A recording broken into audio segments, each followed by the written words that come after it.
Hello and welcome to this Darwin's Medicine seminar. My seminars are about the life sciences industry, pharma, medtech, diagnostics. I've worked in that industry, researched it and written about it for over 40 years now. I focus on the evolution of business models and strategy, and my aim is to tell you something that is relevant, useful and that you've not heard before. If I manage to achieve that, then please like, subscribe, share and tell your colleagues about this. If you would like the published article that goes into somewhat more detail than the seminar, or if you'd like to know more about my research generally, then please get in touch. In the first seminar of this series, I introduced the idea of the glocalization challenge, the dilemma between global strategies on the one hand and local market needs on the other. This dilemma promises growth and economies of scale on the one hand, but it also threatens expensive failure if local needs aren't met properly. The glocalization challenge can only be addressed by thoughtful, intelligent choices about exactly where and exactly how to compete on a global basis. In the first seminar, I outlined 3 major steps to glocalization that all companies follow: targeting, tailoring and learning. I then contrasted the execution of those 3 steps between the best and the not so good companies. In the second seminar in this series, I want to go into more depth about exemplary practice and that first step of targeting. It's interesting that if, like I do, you interview many different life science companies and ask them how they allocate effort between different national markets, you get almost the same answer every time, which is odd. It's a little bit like asking every customer in a shoe store and finding that they all choose the same shoe size. This might be understandable if it were the outcome of a careful decision-making process, but in general it's not. Instead, these identical processes result from what academics call isomorphism, which is the instinct to do what one's peers do. What most firms do is target countries according to their market size, or if that isn't known, population or economy size. This isomorphic approach, this follow-the-herd approach to targeting, reduces the effectiveness of glocalization in several ways. First, it doesn't fully allow for focusing efforts where the business is. See, a large market may only have a small accessible market segment and vice versa. Second, it ignores the probability of winning. So a medium-sized market with weak competitors may deserve more attention than a large market with a dominant, strong competitor. And finally, it ignores the interaction between markets. Some markets influence whole regions, clinical practice and market access, and so they're more important. So despite these flaws, isomorphic targeting persists, but that's because it's easy and it's safe. In career terms, copying what most other people do is the low-risk option, as it were. But if a life science firm wants to glocalize better than its rivals, it must localize differently from its rivals. And that starts with targeting. The aim of exemplary targeting is to allocate resources between markets more effectively than your rivals do. Exemplary firms do this in 6 sequential steps.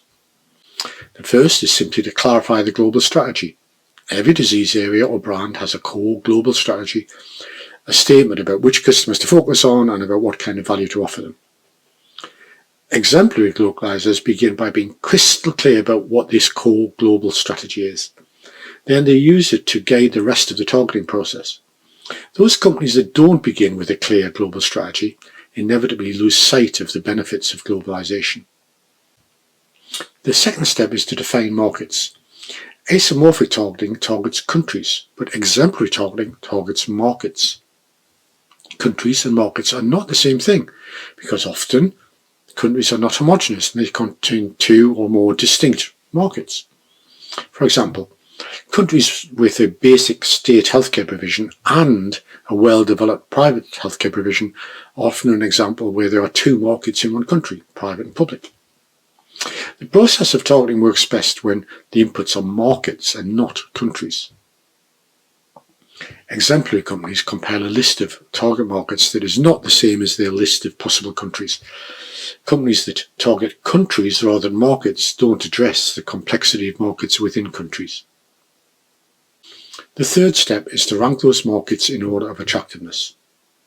Most companies rank countries according to market size, but exemplary companies use multiple attractiveness factors, including the size of the target segment in each country, its synergy with other markets, its rate of growth, its price levels, and other things. Whatever the set of attractiveness criteria that are used, all it takes is a simple weighted factor calculation to rank the potential markets in order of relative attractiveness. Companies that skip this step, incidentally, take too simplistic a view of what makes a market attractive, so they get it wrong. The fourth step of exemplary targeting is to rank markets in terms of how winnable they are, by considering the company's ability to compete in each of the markets relative to all of the other markets. Again, this assessment involves multiple factors, including the performance of the product, but also the price, local care pathways, distribution strength, and brand reputation. This step ranks potential markets from those we are most likely to win to those we are less likely to win. Companies that skip this step don't allow for their own strengths and weaknesses, which is a mistake. The fifth step is the biggest difference between exemplary companies and isomorphic companies.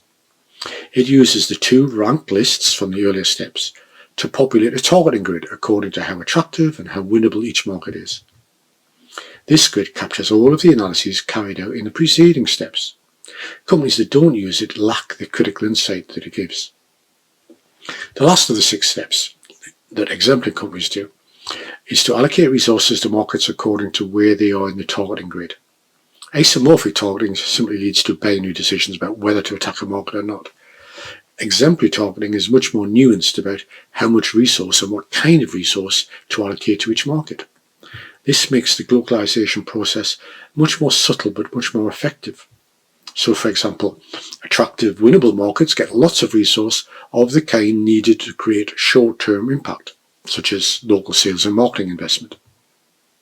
Attractive markets where the company is relatively weak get the amount and type of resources needed to build competitiveness in the medium term, such as establishing local distribution or building brand reputation. Relatively unattractive markets where the company is currently strong are usually allocated limited resources aimed at maintaining the current position, such as supporting current activity. And markets that are both unattractive and hard to win are treated only opportunistically, with minimal resources allocated only to seize unexpected chances, such as competing for tenders. If unattractive markets are currently allocated large resources, then these can be a source of resources that can be diverted to attractive markets. I hope it's obvious that the exemplary 6-step process that I've described here is significantly different from the isomorphic process that is typical of the life sciences industry. I hope too that the advantages of its more careful analyses and more structured approach are clear. Done well, this process of intelligently allocating resources between markets gives exemplary companies a solid foundation on which to build their glocalization strategy. But intelligent targeting of resources is only the first step in the effective glocalization process. Exemplary practice also differs from isomorphic practice in tailoring and learning stages. And I'll address those differences in the next 2 articles in this series. Thanks for joining the seminar. If you've found it worth your time, then please share it with your colleagues, post it on LinkedIn. If you'd like to read the supporting article, then get in touch. If you'd like to browse the 300 articles, papers and books that I've written about our industry, then take a look at my website. And if you'd like to talk about how my research can help you improve your competitiveness, then let's set up a virtual cup of tea. I'd love to hear from you.